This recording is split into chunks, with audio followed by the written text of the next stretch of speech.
மத்திய பட்ஜெட்ல மத்திய நிதி அமைச்சர் நிர்மலா சீதாராமன் ஒரு மிக முக்கியமான அனௌன்ஸ்மெண்ட் பண்ணியிருக்காங்க. அதாவது ஒவ்வொரு நிலத்திற்கும் ஒரு யூனிக் ஐடென்டிஃபிகேஷன் நம்பரை உருவாக்குறோம் அப்படின்னு சொல்லியிருக்காங்க. அதாவது தனிநபருக்கு எப்படி ஒரு தனித்த ஆதார் எண் இருக்கோ அந்த மாதிரி உங்களுடைய நிலத்திற்கும் urban land parcel identification number ULPIN அப்படின்ற ஒரு யூனிக் நம்பரை உருவாக்குறோம் அப்படின்னு சொல்லியிருக்காங்க. அந்த இடத்துடைய சொந்தக்காரர் யார், அந்த நிலத்துடைய அளவு என்ன, அது யார்கிட்ட இருந்து வாங்கப்பட்டது, அதனுடைய மதிப்பு என்ன, இப்படின்ற எல்லா விஷயமுமே அந்த இட சம்பந்தமான ULPIN நம்பர்ல ரெஜிஸ்டர் செய்யப்படும்.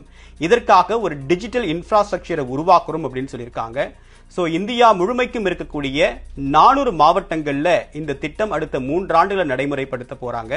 சோ ஆதாரும் இந்த ULPIN-ம் சிங்க்ரனைஸ் பண்ணப்பட்டா ஒவ்வொரு தனிநபருக்கும் எவ்வளவு சொத்து இருக்கு, அதனுடைய மதிப்பு என்ன அப்படின்ற எல்லா விஷயமுமே டிஜிட்டலைஸ் ஆயிடும்.